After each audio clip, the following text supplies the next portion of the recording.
Continuamos en Quién es Quién a través de Diamante FM, 98.7 y Canal 5. Nos acompaña este día el doctor Andrés Ojeda, precandidato a la presidencia de la República por el Partido Colorado. En esta semana, el lunes, el precandidato Tabaré Vera, también de su partido, lanzó una idea en un acto público de que se trabaje en 4 días a la semana y se descanse en 3, imitando un modelo que él encuentra en Inglaterra, que habla de 100% de salario que se cobra, 80% que se trabaja y 100% de productividad. El PIT-CNT también está pidiendo, el Frente Amplio también está pidiendo reducir la jornada laboral. ¿Usted va por ese camino también? No, yo he escuchado, la verdad que esta propuesta no es nueva, ¿no? Ya la hacía el PIT-CNT y de hecho creo que el presidente la contestó hace no tanto tiempo y dijo, bueno, ¿de dónde va a salir lo que se pierde, digamos, no? Yo creo que esto merece más análisis. Yo no estoy ni a favor ni en contra, creo que merece un poco más de pienso. A mí me gustaría ver más números sobre esto. De hecho, los que presentó el PIT-CNT me parece que le faltan números también, porque es una decisión muy pesada. Que de vuelta, lo mismo que te decía sobre lo anterior. Necesitamos tener algunas cosas más acabadas antes de proponérselas a la ciudadanía. O al menos a mí me gustaría ver cómo bajan. Porque las campañas a veces tienen el problema de volverse panfletarias. Y eso es bien peligroso. Porque es difícil poder pronunciarse sobre algo. Capaz que uno tiene como el chip de la formación profesional, que a veces para decir A tengo que tener muy claro qué viene atrás de ese A. Porque si no me siento cómodo afirmándolo. No lo puedo decir y después vemos. Necesito cuerpo. Entonces, con esta propuesta me pasa ¿Es populismo si no la propuesta? No digo que sea populismo. Lo que digo es que a mí, para tomar una decisión de apoyar o no a algo, de promoverlo o no, me gusta tener propuestas bastante más acabadas. O sea, usted no le alcanza con que le digan reducir. Le tienen que decir de dónde se financia, cómo se garantiza, cómo le pega a los empresarios. Porque esto es un dominó. Esto es como el efecto mariposa. Vos tocas acá, pero toda la cadena se afecta. Entonces, para hacerlo responsablemente, tenés que tener un análisis profundo de cómo va a pegar. ¿Lo otro es irresponsable? Yo no digo que no esté, digo que si no está lo otro, sí es irresponsable. ¿Y usted no va a hacer ninguna propuesta de esas? Trato de no. ¿Tampoco va a decir si sube o baja impuestos si es presidente? Bueno, a ver, me parece también bastante irresponsable. Álvaro Delgado dijo, yo no voy a subir impuestos. ¿Sabes qué pasa? El tema de los impuestos es como que el que más se presta para la demagogia. Hablar de los impuestos. Entonces, está como en la tentación ahí adelante de decir cosas que puedan sonar bien. ¿Me explico? De vuelta. Yo creo que nosotros tenemos que tener un repienso de la estructura tributaria que va más allá de los impuestos. A ver, ¿qué es una reforma eso? No, bueno, a ver, vos tenés una estructura tributaria que va más allá de los impuestos. Que hizo el Frente Amplio esta. Por ejemplo, bueno, sí, la reforma, pero la estructura tributaria viene de antes. Sí, pero el Frente Amplio hace una reforma grande. Y le agregó algunos impuestos más y qué sé yo. Ahora, por ejemplo, para el agro. El agro hoy tiene un impuesto silencioso que es el atraso cambiario. ¿Tá? Es un verdadero impuestazo puesto sin parlamento, ¿verdad? O sea, es un impuesto en los hechos. Dicen que el dólar te tiene que valer 58 y está en 38. En la medida que eso es así, por ejemplo, hay que repensar una estructura tributaria para el agro, porque lo que le sacás de un lado, en algún lugar se lo tenés que compensar un poco al menos, porque si no le estás cobrando indirectamente una demencia.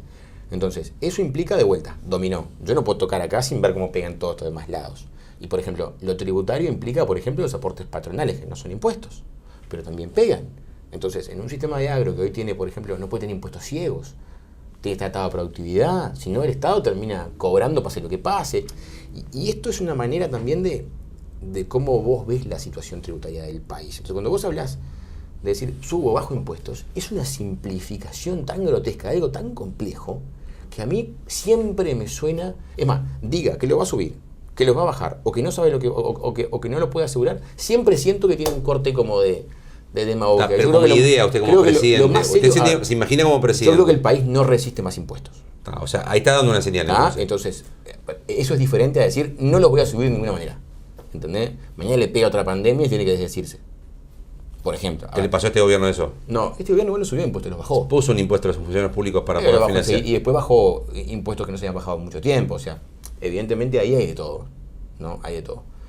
Razón por la cual yo creo que en eso hay que ser también un poco serio en las propuestas y evitar la demagogia. Sí, charlemos de los tributos con seriedad. Usted dice, no soporta más impuestos, pero tampoco dice, pero no dice, jamás hay que bajarlos. Subiría. No, ojalá podamos bajarlos. Ojalá eso podamos sí, bajarlos. Si ojalá, pudiera, bajaría. Es una expresión de deseo. Le suena raro poder bajarlos. A veces me pasa extraño que digan, bueno, lo vamos a bajar tanto y nunca sabemos ni de dónde va a salir. Es como difícil, ¿me explico? Es una cuestión que yo trataría con otra seriedad. De vuelta, se pone panfletario. Si avanza en la carrera, si puede pasar la interna y gana, ¿usted sí va a hacer una propuesta sobre impuestos? Seguramente ¿O eso sí. es solamente si gana la presidencia. No, seguramente hagamos. Capaz que no es una propuesta de esto, esto y esto, pero sí trazaremos lineamientos en cuanto a lo que creemos sobre cómo deben ser los tributos. ¿Ah? A ver, yo hablo de tributos y no de impuestos porque son cosas diferentes, ¿verdad? El impuesto es un impuesto, el tributo incluye las tasas, incluye las más cosas que... ¿Pero Uruguay es una reforma general de impuestos? No, yo creo que estaría bueno repensar algunas cosas. Por ejemplo, cómo está estructurado el IRPF, que la verdad quedó muy mal. Con más deducciones, dice usted. Y es un falso impuesto progresivo. Es el IRP de otra manera, dice usted. Claro, terminó siendo lo que quería dejar de ser. Entonces, cuando uno ve la reforma tributaria, y quedó en el panfleto. Entonces, eso merece un repienso. Que también hay que pensar cómo se paga lo que se descuenta. Exacto. Pero acá el impuesto que nos mueve la aguja es el IVA a nosotros. Que de hecho es el impuesto menos equitativo. Sin perjuicio de que en realidad termina emparejándose en los hechos. Porque el consumo de las cuestiones de canasta básica ya tiene ciertas exoneraciones. Entonces hay un empareje en los hechos de las cosas. Pero como te digo, termina siendo todo un parchado. ¿Usted sí que está a favor de un IVA personalizado entonces, cómo se está manejando? Podría ser interesante de estudiar. Pero el IVA ya ha tenido sus movimientos de personalización. Porque en la medida que yo le quito IVA a las cosas más básicas, estoy diciendo, mire, a la gente que menos tiene yo... Ahora, el que más tiene paga también menos IVA referente a las mismas cosas. ¿El principio es que pague más el que tiene más para usted? Yo creo que eso es razonable, que en algún punto el que tiene más pueda pagar un poco más, pero siempre con relación. Lo que no podemos tener es un castigo al trabajo. Yo no puedo castigar al tipo que le va mejor. Eso hay que ponderarlo. Tiene que ser, bueno, está bien, que pague el que tiene más, pero tampoco le puedo castigar el crecimiento. Porque al final el que tiene más va a ser el que va a intentar crecer para derramar para abajo. Si no, esto es una engañapichanga. Digo, esta cuestión de estar contra el empresario y contra el tipo que invierte es estar contra el Uruguay mismo y contra el crecimiento de los más pobres. Si el Uruguay no atrae inversiones, y el Uruguay no coloca productos en el exterior y esos capitales no vienen, el Uruguay no crece. Si no crece, no hay más para repartir. ¿Y si esos capitales le ponen impuesto a sus activos en el exterior, como se está planteando, vendrían a Uruguay? Bueno, pasa que si le ponen impuestos en el exterior, nos excede a nosotros. Nosotros podemos... Hay una idea de grabar los depósitos que estén en el exterior. Ah, el uruguayo, decís. Sí. No, pero eso es distinto. Yo te digo capitales extranjeros que vienen de No, pero de los uruguayos que están en el exterior, grabar esos depósitos, ¿se lo haría? Yo creo que en principio... A ver, ya tienen un gravamen hoy, ¿eh? O sea, hay un por impuesto, la renta, hay un impuesto pero no por el patrimonio. Hay un impuesto no residentes en Uruguay, o sea, hay Sí. un impuesto en la renta de los no residentes. Yo creo que en principio no.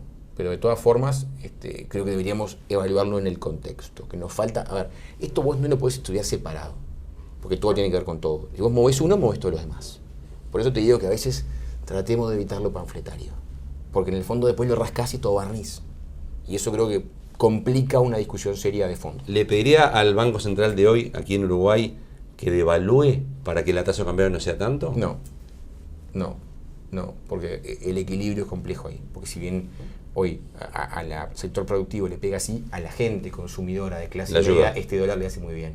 Yo creo que las compensaciones podrían venir por otro lugar. O sea, no por el valor del dólar, no tocaría por ahora ahí. Sí, le reconozco al campo que le debemos. Eso es real. Le debemos porque le estamos chafando plata indirectamente de forma grotesca. El tema es cómo hacemos para darle una retribución sin tocarle el bolsillo a la clase media. Ese es el desafío. Pero me parece que se puede hacer. Ahora, no podemos hacer es ignorar el atraso cambiario que está viviendo el sector productivo. Eso no tenés el elefante en la mesa. Digo, eso tenés que atacarlo. Por eso es que yo creo que tenemos que ser menos panfletarios. Se conoció esta semana también los datos de pobreza que no cambian. O sea, Uruguay tiene más pobreza que comparado con el 2019, 20% niños menores de 6 años y 10% en general. Si usted es presidente, obviamente me imagino que esta cifra lo interpela sobre todo la pobreza infantil. Claro. ¿Hace algo para que esta cifra cambie? Mira, hay un número ahí que anda dando vueltas de que una buena solución en materia de pobreza infantil costaría unos 120 millones de dólares. Un número que perfectamente invertible para el Uruguay y comprometible de parte de los candidatos de antemano. No es un Con número... eso terminaría el... Yo no me animo a decir... Me llama la atención que sea tan barato, con franqueza, tomando en cuenta. Pero me parece que es un buen número para comprometerse a invertir en esto. Para decir, che, yo voy a poner esta plata arriba porque entiendo que es prioritario a la pobreza infantil. Porque fíjate que Uruguay tiene una pobreza infantil mucho más alta que la pobreza de más adultos. O sea que quiere decir que ese niño que nace pobre, el Uruguay le permite en algún momento emparejar un poco. Y cada vez nacen menos niños todavía. Pero te das cuenta de lo que te digo, o sea, él nace en una pobreza determinada, pero en su vida adulta no está en ese nivel de pobreza, porque acomoda un poco. Eso quiere decir que el Uruguay alguna oportunidad te provee. Ahora, ¿por qué tenemos que hacer nacer en un espacio así? O sea, que el hecho de que el número de pobreza baje en la medida que uno aumenta su edad, hace que yo pueda sacar el foco del adulto y de repente ponerlo más en los niños. Pero eso que decía, por asignación familiar, ¿por dónde lo haría? Bueno, es que la inversión en realidad, más que darle la plata a la gente necesariamente, a veces es en condiciones de vida. Elsa Capillera siempre me dice algo muy interesante, que es, yo en lugar de que me den 2.000 pesos por mes, que no me alcanza para nada, prefiero que me pongan calles, luces, saneamiento, que me den condiciones de vida. Porque eso a mí me permite otra dignidad de vida, me permite salir. Pero cuando le dan estadística, le va a dar pobreza igual a esa persona. Depende, porque si te pusieron en una calle, son pobres igual. Está bien, pero si yo le termino dando condiciones para que pueda estudiar, para que de repente pueda hacer otras cosas, capaz que empezamos a salir de algunas cosas. Y cuando digo, o lugares físicos donde pueda ir en el día, que pueda estar no en su casa, que pueda estar atendido, pueda tener alimento garantizado. No todo esto va. Hay eso y hay más cosas. O sea, usted no comparte todo a través de la tarjeta Uruguay Social. Creo que todo a través de no me parece mal que se dé, me parece que en algún punto hay que ayudar a la gente. Pero no es más por ahí. No es lo único. Porque me parece que no puede ser lo único. Ahora bien, las puntas son las complicadas. Los niños y los jubilados. Me parece que ahí es donde tenemos los mayores debe. Hoy tenemos 12.000 jubilados bajo la línea de pobreza. Nadie habla de eso. Y a mí me preocupa. ¿Y usted le aumentaría la jubilación a esos? Capaz que sí tener alguna prestación diferencial. Puede ser hasta algún tipo de aguinaldo, algún tipo. Pero me desvela que haya 12.000 jubilados que, como no son niños, se olvidan. Pero el aguinaldo es solo para ellos, no para los demás jubilados. Bueno, empezar por algún lugar. ¿Y lo paga? ¿Quién paga el aguinaldo? Bueno, yo creo que hay que hacer un número sobre esto. Por eso que, a ver, lo estoy diciendo que es algo que a mí cuando vos me decís pobreza infantil, sí, jubilados también. Porque siento que están como en un olvido. Los jubilados ya no hay propuesta concreta, importante. Por lo menos un aguinaldo para ayudarlos. Yo creo que eso es algo que nosotros probablemente bajemos en algún momento, algún tipo de... Podrá ser un aguinaldo u otra cosa, pero yo creo que es una partida fija, concreta, anual, determinada de dinero. 2 veces al año. Determinada de dinero, a bajar de alguna manera que puede ser esa u otra. Pero hay 12.000 personas que no pueden estar tan desamparadas. ¿Y lo sacará de renta general o pondrá un impuesto? No, impuestos no vamos a poner. Nunca. Lo sacaremos a otro lado, de alguna forma. Yo creo que ahí, de vuelta, yo no quiero ser panfletario. Por eso no lo propongo tan como para título. Lo digo como una idea que tengo en la cabeza que estamos elaborando. Pero me parece que a veces nos olvidamos de los jubilados. Es como un público que se lo termina llevando este foco en la pobreza infantil, que es muy importante, porque uno ve los números y son mucho más grandes. O sea, entiendo que una cosa no debería excluir la otra. Entonces yo tengo como un ojo puesto en los adultos mayores que siento que a veces son olvidados en el sistema de salud, son olvidados a la hora de gastar, como están en el final de su vida, no dejaron de importar, y me parece medio cruel. Me interpela a mí quizá alguna sensibilidad. Finalmente, y antes de dejar unos segundos para que usted le diga por qué lo tienen que votar. Usted ha dicho también varias veces que hay que lograr que el Frente Amplio no vuelva. Sí. En estas horas se discutió en el Senado, no salió porque no se dieron los votos, una declaración por lo que está pasando en Venezuela, pasó a comisión y bueno, se discutirá aparentemente la semana que viene. Frente Amplio no define en general como una dictadura a Venezuela. Y usted dice que no gana el Frente Amplio y el Frente Amplio defiende a Venezuela por transitiva. Si el Frente Amplio gana en Uruguay, ¿es Venezuela Uruguay? Mira, yo creo que a priori lo que a mí más me hace pensar en eso es la reforma jubilatoria del PIT-CNT. Creo que es lo más bolivariano que hemos tenido en Uruguay en mucho tiempo. A mí me rompió la vista. No porque venga el PIT, porque yo le tengo mucho respeto al PIT-CNT y buen vínculo, pero esta propuesta es una propuesta digna de Nicolás Maduro, ¿no? O sea, fíjate que el Uruguay, de la certeza, de la estabilidad, de las garantías, de un día para otro le va a hacer un gran expropiese a la gente y le va a llevar los ahorros jubilatorios y le prohíbe el ahorro jubilatorio individual. Se lo prohíbe, el Estado le saca la posibilidad de que usted ahorre para su propia jubilación y le dice, ¿sabe qué? Esto ahora es todo mío. Y la respuesta del PIT-CNT en las palabras del presidente de FANCAP es no estamos robando a la gente, porque la plata va a un fideicomiso administrado por el Estado. ¿Y qué tiene que ver? Yo me robo esto y la administra vos, la administra él. O sea, pero robado está igual. O sea, esa plata de ahorro individual de la gente, que la gente hoy tiene, que Gustavo Banes Cayán hoy tiene una plata a nombre de él, que el Estado va a hacer así, se la va a traer, esto ya no es más suyo, ahora es mío y yo lo voy a administrar como a mí se me ocurra. No, pero ¿y mis ahorros? Y bueno, lamento, el Estado acaba de decidir que usted no es más dueño de eso. Eso no es propio del Uruguay. Ahora, a eso le agregamos que van a topear la edad jubilatoria en la Constitución sin haber hecho el más mínimo número al respecto. Si esto sale, no lo pagás ni con un IVA de 3 cifras.